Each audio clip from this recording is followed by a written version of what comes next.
राधे राधे जी। कैसे हैं आप सभी लोग? आप सभी लोग स्वस्थ होंगे, कुशल मंगल होंगे। आप सभी के स्वास्थ्य और कुशल मंगल की कामना मैं ईश्वर से करती हूँ कि आप सभी लोग स्वस्थ रहें और कुशल मंगल रहें। एक बार ईश्वर सृष्टि का निर्माण कर रहे थे और उन्होंने एक जीव से कहा, अब तुम्हें मृत्यु लोक जाना होगा। वह जीव आंखों में आंसू भरकर रोने लगा और कहने लगा, हे प्रभु, मुझे चाहे आप मृत्यु लोक भेजो, चाहे जीव लोक भेजो, जहाँ भी भेजो अपने पास भेजो, कहीं दूर मत भेजो। आप कुछ ऐसा करो कि कुछ भी हो जीवन में, मैं घूम फिर कर चाहे दुखी हूँ या सुखी हूँ आपके पास आना ही पड़े और मैं आपके पास जरूर आऊँ, ऐसा कुछ करो। इस विषय पर जो ईश्वर है वह सोचने के लिए मजबूर हो गए। तो उन्होंने कहा, चलो मैं दो प्रकार के रास्ते ढूंढ लेता हूँ। एक रास्ता ये है कि मैं कुछ ऐसा दूंगा कि आपको आपके जीवन में किसी प्रकार की कमी नहीं होगी, लेकिन आपको किसी भी चीज़ से संतुष्टि नहीं होगी। आप फिर भी असंतुष्ट रहेंगे और इसी के कारण, उस संतुष्टि के कारण आपको मेरे पास आना पड़ेगा। जब आप मेरे पास आएंगे तभी आप संतुष्ट हो पाएंगे, तभी आपकी तृप्ति हो पाएगी। इसलिए दूसरा है कि जब दुख होगा या सुख होगा, आपको मेरे पास आना ही पड़ेगा। इसलिए मैं आपके जीवन में थोड़ा दुख भर दूंगा, इसलिए आप उस दुख के कारण आप मेरे पास जरूर आएंगे। वह जीवात्मा बहुत खुश हुई और इसी प्रकार प्रभु ने हमारे जीवन में इतना कुछ दिया हमें। कुछ लोग ऐसे हैं इस पृथ्वी पर जिनके पास गाड़ी बंगला, बच्चे, सब कुछ है, पैसा रुपया सब कुछ है, लेकिन फिर भी वह संतुष्ट नहीं है। उनकी फिर भी लालसा कम नहीं हुई है और वह उनकी तृप्तना ही नहीं हुई है। क्यों? उनको ऐसे लगता है मानो अभी भी कुछ बाकी है।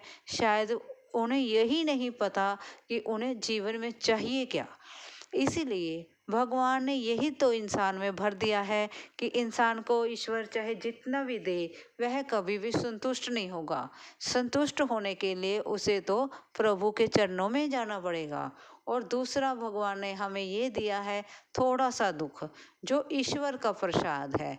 जो ईश्वर ने कहा है, जिस इंसान के जीवन में दुख है वह ये समझो कि भगवान उसे याद करता है और वह भगवान का प्रसाद है।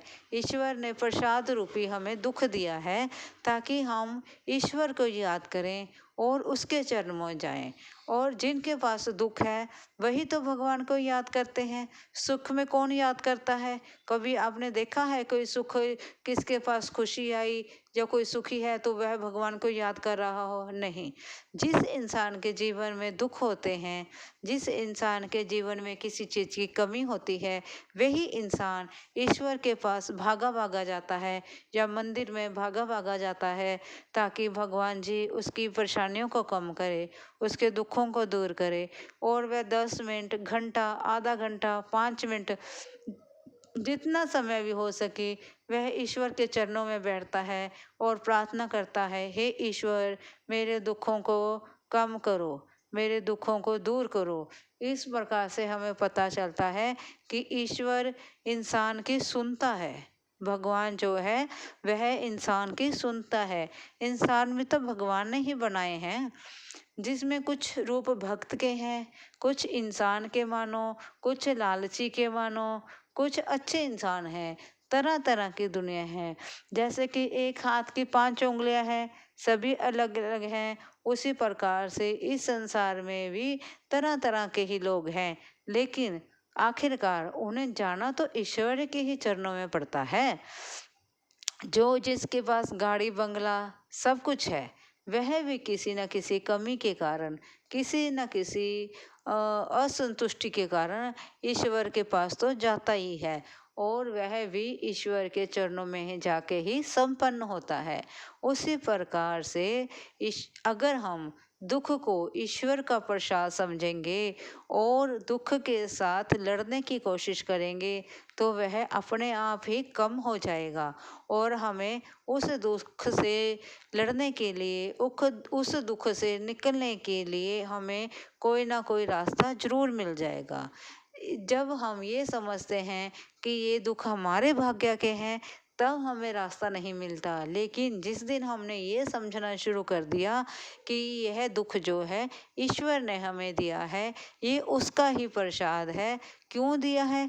क्योंकि ईश्वर हमसे ज़्यादा प्रेम करते हैं और जब उसने दुख दिए हैं तो वह निकालेगा वही और वह हमें रास्ता भी दिखाएगा और वह हमें इस दुख से लड़ने के लिए ताकत देगा ताकि हम अपनी मुसीबतों से लड़ने में सक्षम हो जाएं। इसलिए कभी भी दुख को बोझ ना समझते हुए उसे ईश्वर का प्रसाद समझें और उससे लड़ने की कोशिश करें तो आप देखोगे कि आपको जीवन में हर समय किसी न किसी दुख से लड़ने के लिए रास्ता खुद ब खुद ही मिल जाएगा और आप देखोगे कि आपको ईश्वर कितना प्रेम करते हैं। दुख आते जरूर हैं जीवन में, लेकिन वह दुख इतना बड़ा नहीं होता कि हमारा कुछ नुकसान करे। क्यों? क्योंकि ईश्वर के हम बच्चे हैं और ईश्वर जो है अपने बच्चों के लिए कभी भी गलत नहीं करता। वह हमेशा ही अपने बच्चों का साथ देता है और देता था और देता ही रहेगा। जैसे हम माता पिता हैं अपने बच्चों का साथ देते हैं, अगर हमारे बच्चे गलत करते हैं या किसी चीज़ के लिए जिद करते हैं, क्या हम उनसे घर से निकाल देते हैं? नहीं ना। उसी प्रकार से ईश्वर के हम बच्चे हैं और ईश्वर हमारे पिता हैं। हमें उनकी आज्ञा का पालन करते हुए दुखों से लड़ने के लिए अपने आप को मजबूत करना होगा और खुशी खुशी उसे सहन करेंगे और करते हैं और करते रहेंगे।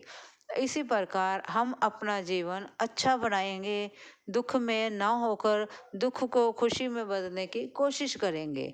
इसलिए अपने जीवन में खुश रहें, खुशहाल रहें और अपने बच्चों को खुश रखें, उनके चेहरे पर थोड़ी सी खुशी लाएं और उस छोटी सी मुस्कान के पीछे, उन बच्चों के चेहरे पे छोटी सी मुस्कान लाने के पीछे ही अपना एक लक्ष्य बनाएं कि हमारे बच्चे अगर खुश हैं, वह उनके चेहरे पे मुस्कुराहट है, तभी हमारा जीवन सफल है।